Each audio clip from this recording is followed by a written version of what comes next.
Hello, everybody. My name is Susan Bontly, and I am the librarian for Espina campus, and we are doing a series of 4 workshops on the research process, how to do successful research. We've broken them down into 4 main areas, and today's workshop is finding a researchable topic. At the bottom of this slide that you should be seeing are 2 links. They're also in the chat. These are handouts that you will find very useful. Please let us know if you cannot get to them. They're on Google Drive, and you should be able to download them for your own personal use. A couple of housekeeping things before we get started. Please put your full name in the chat so you can get credit for it. Yes, the workshop will be recorded, and we will post it and send out information to the attendees with a link to our YouTube channel, which is where it will be posted, as well as the research guide that we are maintaining that will have information about this presentation. I ask that you keep your microphone muted so not to disturb the presentation, but you can use it if you would like to ask a question, or if you'd rather, you can type your question in the chat. I'd like to introduce Jose Aranda. He's the co-host, and his job is to monitor the chat. And if you have any technical problems, be sure and send him a message, and we'll try to get them resolved. The first handout, the strategies and resources, include websites, PDF file links, videos, and in this presentation, there's not enough time to go through all of them. So I am just going to go ahead and highlight a few of them, and you can take at your leisure time to look at the videos or to explore the websites. So I'd like to get started. These workshops are built around this research process, and we are going to feature several of the steps. The research process on this community college website features 8 steps, and today we are going to be going through steps 1 and 2. And some of the other steps will be covered in some of the later workshops. Today, we're going to talk about identifying and developing your topic and doing the preliminary research for it. In other words, finding a topic that you can use for the research assignment that you have been given. There are a couple of recommendations that we make. One of them is to follow the assignment guidelines. Make sure that you understand what the assignment is asking you for. Sometimes it has information about number of resources or types of resources you need. Sometimes it's a reflective essay or an informative essay, and sometimes it is a pro-con, a debatable topic where you have to give an argument, choose a side of an argument, and state why you are choosing this side and give research to back up why you decided to have this opinion. We also recommend that it be a topic of personal interest. If you are given the choice, look for something that you're interested in, because that will make your research process so much easier. The next thing is that you need to know about whether or not there's enough information out there. Sometimes it's just way too much, which means you'll need help narrowing your topic. And sometimes it's not enough, so you may need to broaden your topic. We'll talk about that in the next step. That's why you do a little bit of preliminary research. Originality also counts. When your professor is asking for 15, 20 different essays to be turned in, or more, depending on the size of your class, if you have an original topic, what you submit, your assignment, will stand out a little bit. That might earn you a couple of brownie points. The last thing is that if you're looking for some help, always ask a librarian. That's why we're here. That's our job. If you're having trouble finding resources, if you have questions about where to go, is it credible, is it relevant, which are things that we're going to cover in the new workshops, the ones after this. But if you're on a deadline and you need some help, feel free to reach out to the DACC library and the librarian so that we can give you the help that you need to get you on your way to getting your assignment done. these steps here and what I just talked about is covered right now in this particular step here. I just summarized it for you. What we're going to spend a lot of time today is how to do a preliminary search for information. How do you know whether or not your topic is researchable? Is it something that gives you enough information? Is it too much? And we're going to help you figure that out. So the next step, which is on your handout, is choosing a topic and developing your research questions. And this particular handout is from the University of North Alabama Writing Center. Most of the handouts that I have listed are come from a library or from a writing center at a university or a well-known site. And all the links should be hot so you can go and get this and download it.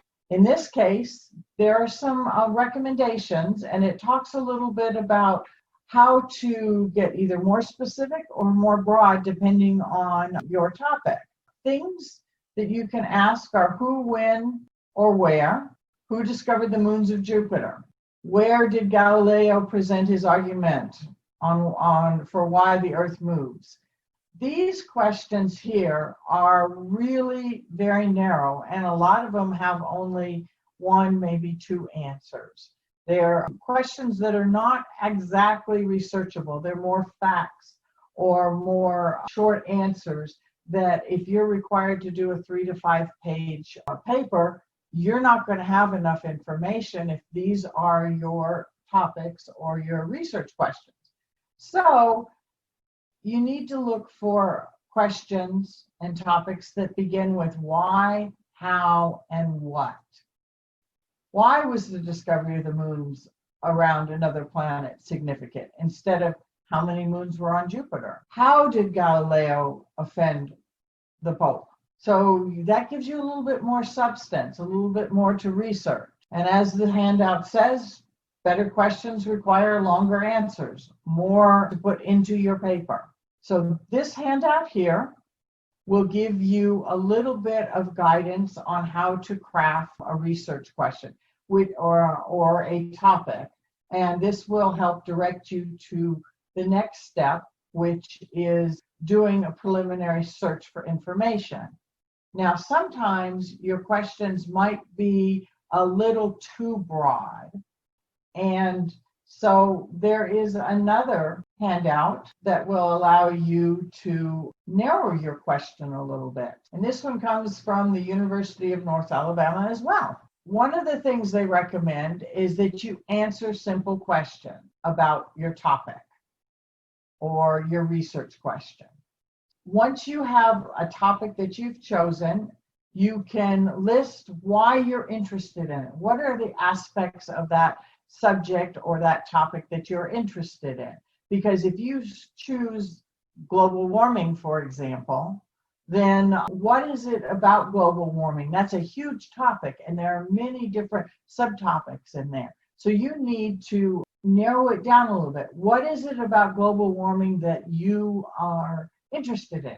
Is it less emissions, carbon emissions from cars? So maybe you're talking about electric cars. Is it how to reduce your carbon footprint as an individual?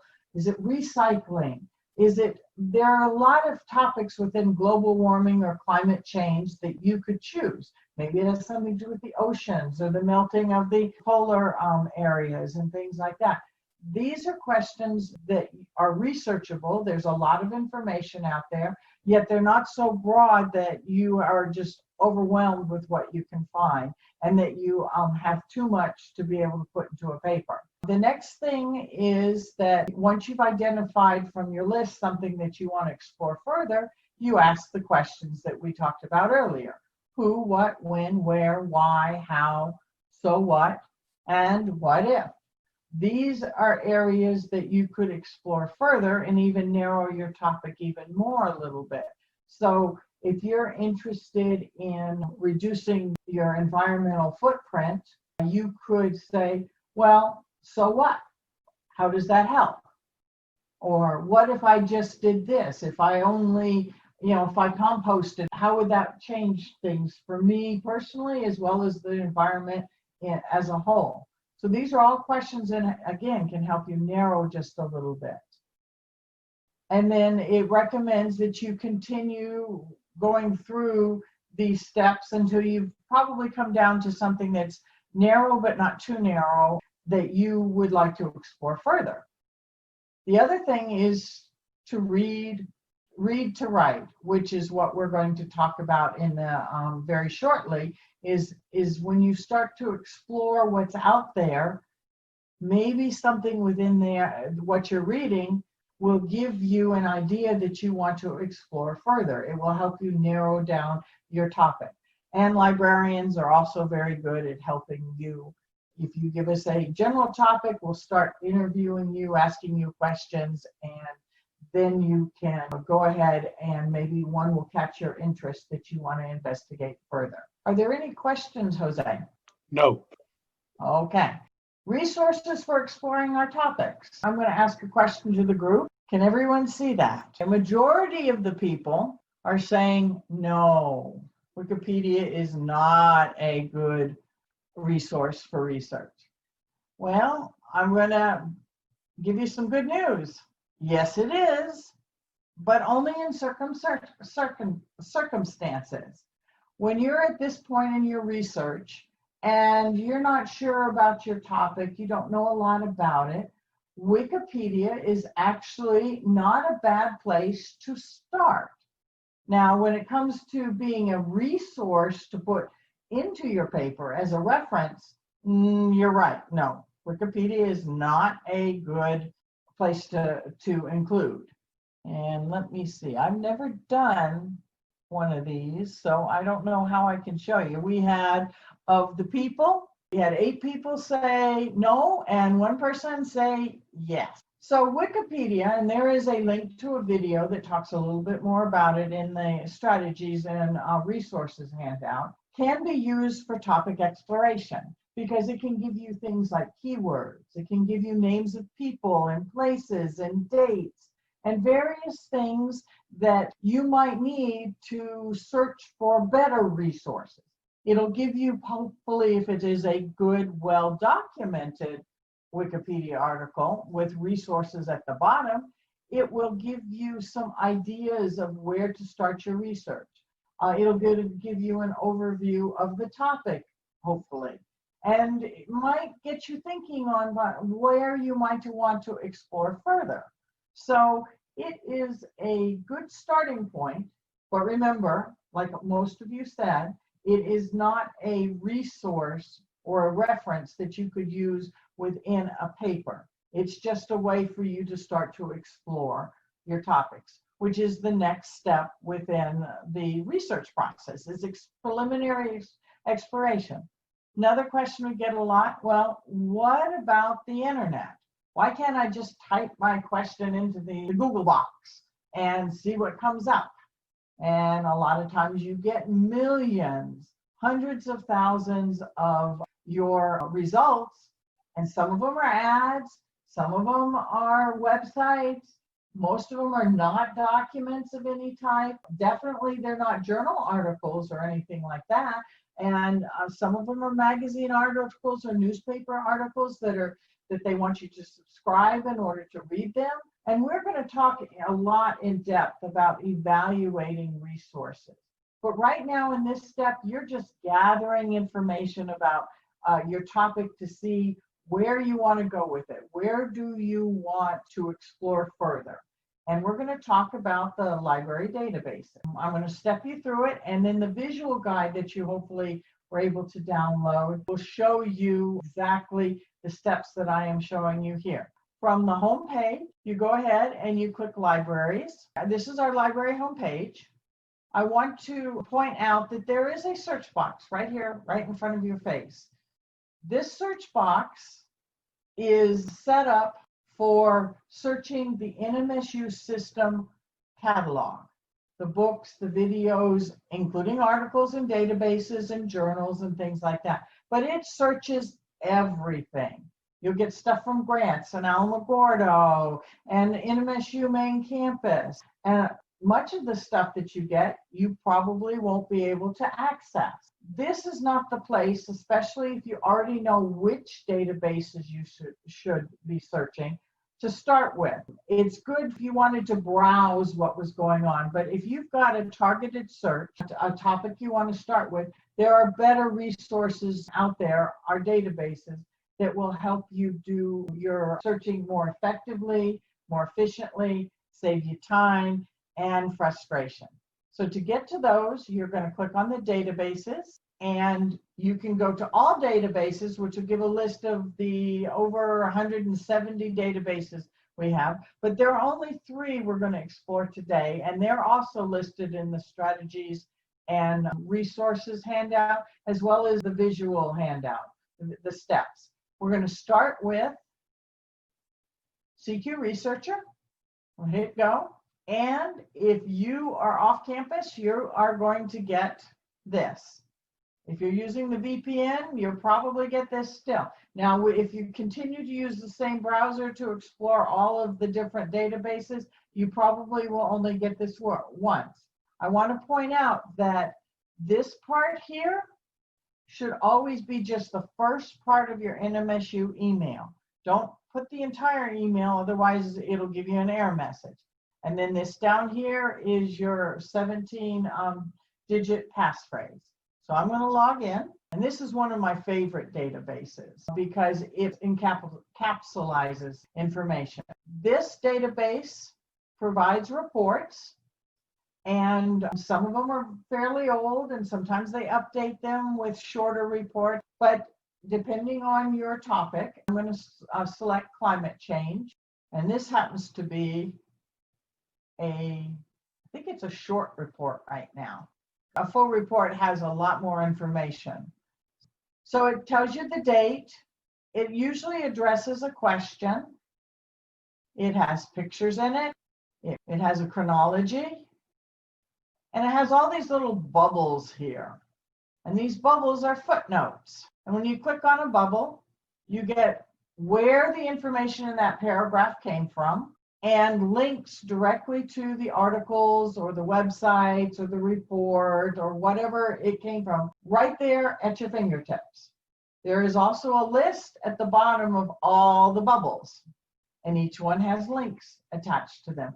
So if you needed, let's say, 3 resources on climate change, this with the footnotes and this particular report, you would have everything you needed probably to run your research assignment. Sometimes the reports are a little bit old. For example, here's some more climate change, but 2013, that's 7 years ago. A lot has changed.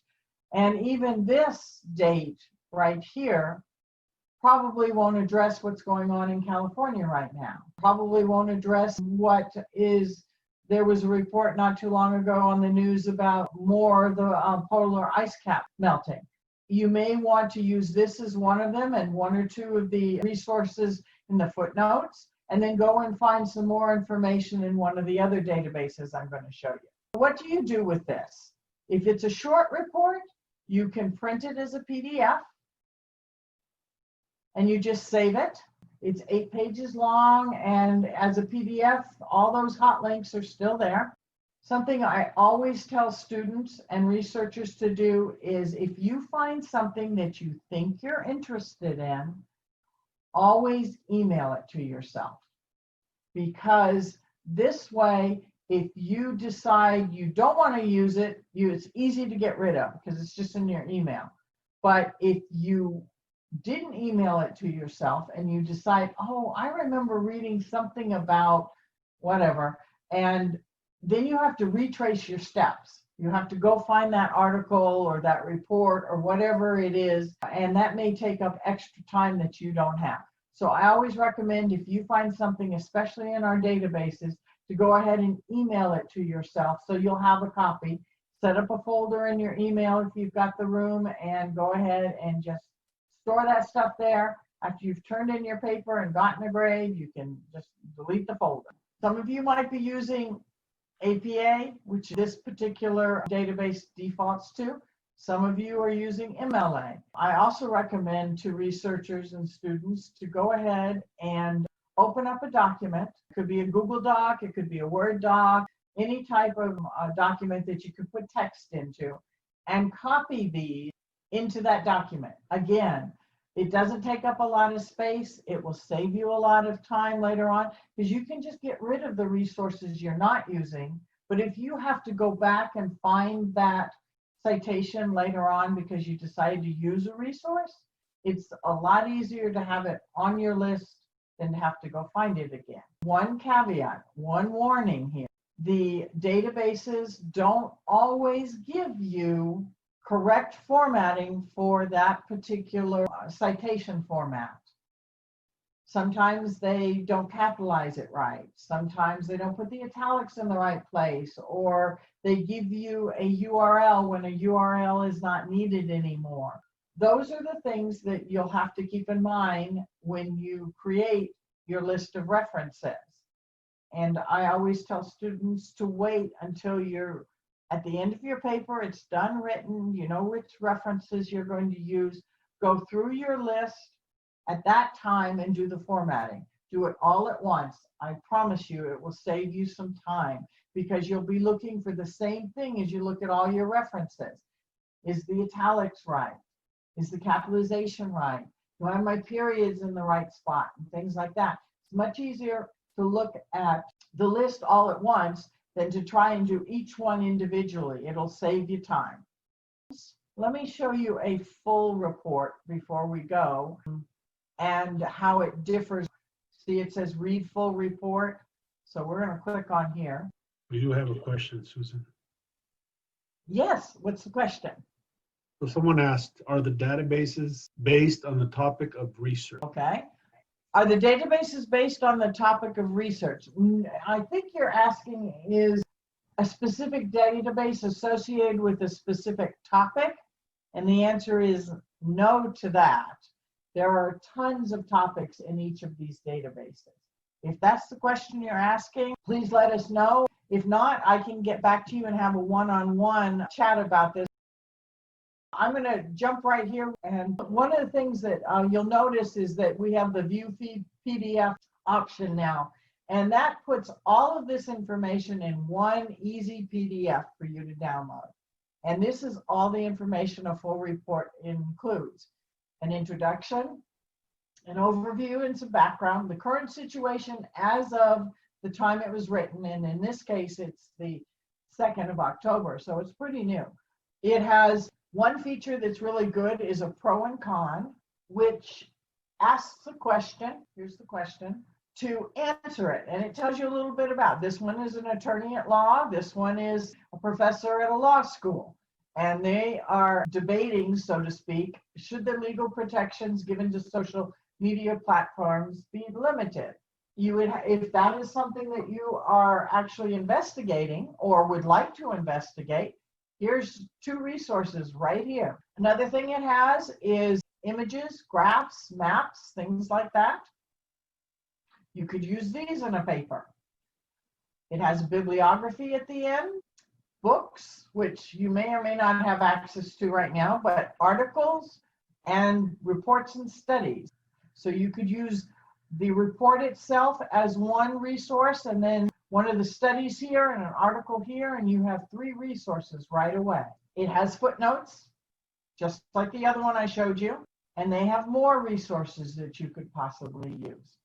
So this is a pretty comprehensive set of information on a topic, if your topic is in there, and if it would be very good for you to explore. Read the overview, read the background, decide whether or not this is a topic you are interested in, and then you can do further research, which we'll talk about in workshop number 2, which is selecting your resources. So I'm going to move on to the next one, which is called Opposing Viewpoint. This product is from one of our 2 major vendors, Gale. It's got a list of hot topics on the top, a few of them. Then it has a list of categories, and CQ Researcher had similar type stuff. If we go home to the home page, you've got recent reports, which is like hot topics.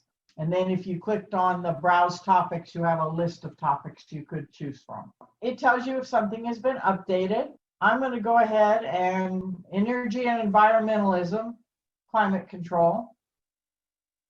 I can look at it that way, or I could also do a search up here in the search box. Global warming and climate change that has an overview. The only thing with this particular database and the next one I'm going to show you is that they are not encapsulated into one report that you can download all at once. It tells you there are viewpoints, which is the pros and cons. There are actually 510 of them. They feature 16 right here on the front. It's got journals, websites, newspaper articles, infographics, images, magazines, videos, audios. Those are like podcasts and recordings. So there is a lot of information here. This probably is way too much. You would need to narrow your topic. Electric cars, and search within, and it will give me a lot less. Notice I went from an awful lot of stuff to only this small amount. And then from here, you can also filter it by date. You can search for additional keywords within it and things like that. Structural change, this is done, and you can see the date it was done. This one is 2017, so it's a little bit older. I can click on this. It will give me, this is a pro-con, this is a commentary, so it's someone's opinion, just like in the other one. Talks about the questions it is going to address. It has a lot of information. There's no references at the bottom because it's someone's opinion. The best thing you can do for this, if you want to email it to yourself, you can send to, you can download it, print it, and save it as a PDF. Same thing I said before, email it to yourself. That is the easiest thing to do. Email here. It puts the title of what you're doing, and you always want to make sure it defaults to full text because you want everything you're reading sent to you. On the right-hand side, it's got topic or articles it thinks that are related to what is being discussed in this particular article. This comes from, but as you can see, here's a date. This is quite long ago. Lots changed in 13 years. These are pretty dated. Related subjects here. Climate change, corporate social responsibility, if that's the direction you want to go, as opposed to personal responsibility. And then within the article itself, you'll see that there are underlined phrases and keywords. You click on those, it will give you articles for reading that it recommends based upon that particular keyword or phrase, or where this has been mentioned in. Citation-wise, if you go up here, it's at the bottom. This one defaults to MLA, but if you're doing APA, here's the citation to copy to your reference document. I will tell you this is definitely not in APA format because it's got capitalization on this section right in here. Plus it adds a URL, which you don't normally use unless it's a website, and this is a database. This is information that you're going to get in this particular website. I'll have all of this general stuff every single time. So let's go back to look at one other, and then we'll move on to the third one.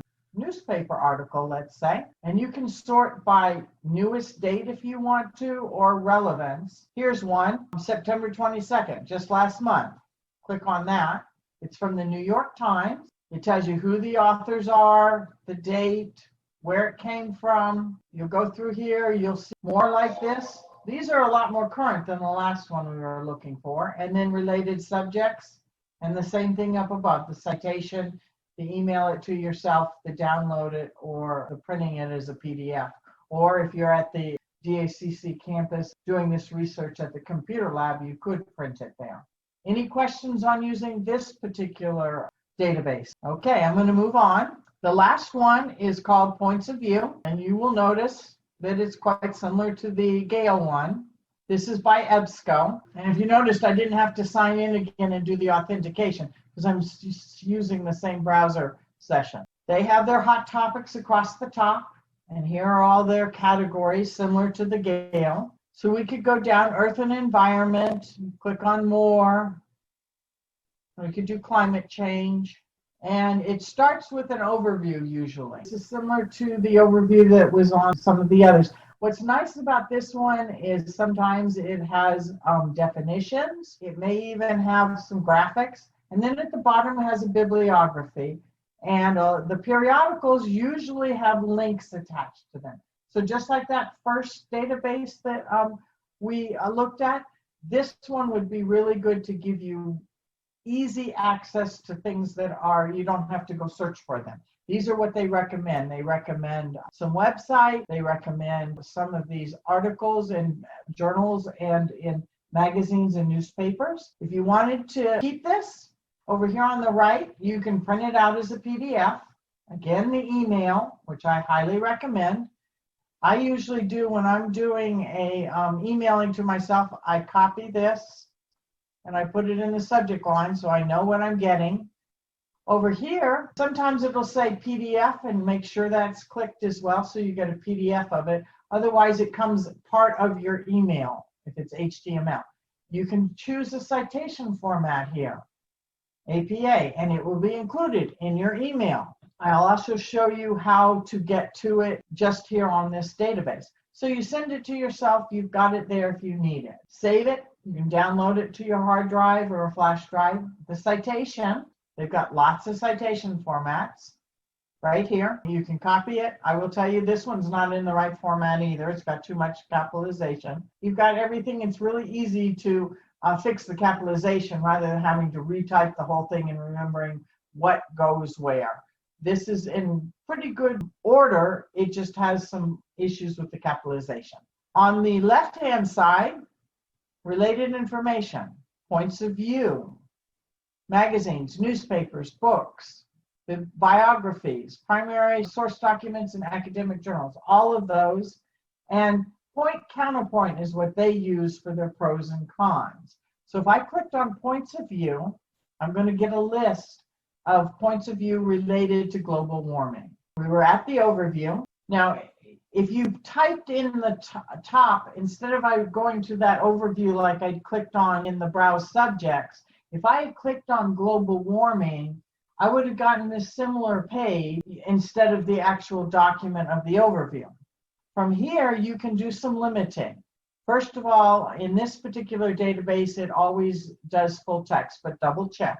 Full text means you can read it or watch it or listen to it or look at it right away. If it's not, you'll have to go hunt it down, and that you don't need to do that because you're just exploring the topic right now.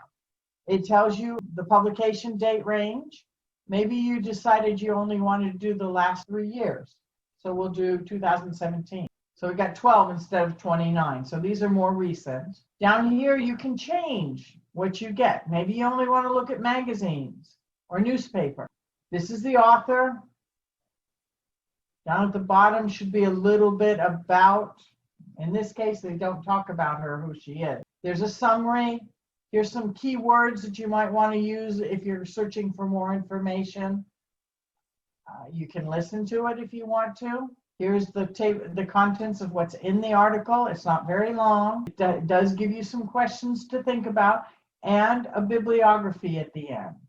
So some more resources you could use, especially if this is an argument you agree with. Again, you can email it to yourself. You can save it. You can cite it. Very easy. It's all the same within the the EBSCO databases. They all look the same. I can look at magazine articles. So these are just regular articles. You click on them. You can either a lot of times get them in PDF full text, or you can get them in the HTML. I prefer the PDF because it's easier to read, in my opinion, but some people, that PDF may not be something that they want. This is what it looks in the magazine. And as you can see, the same icon.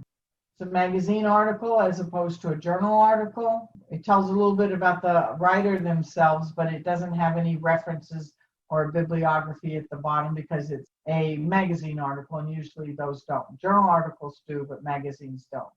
So you can print it here, you can download it here, you can email it to yourself. All of these are available. Here's the citation. It'll tell you how to cite it from here. And they all look about the same. The content of the PDF, the PDF is different, or the HTML, but what you do with it all looks the same. Are there any questions? Because we've got about 10 more minutes and I've got a couple of things to finish up. Okay.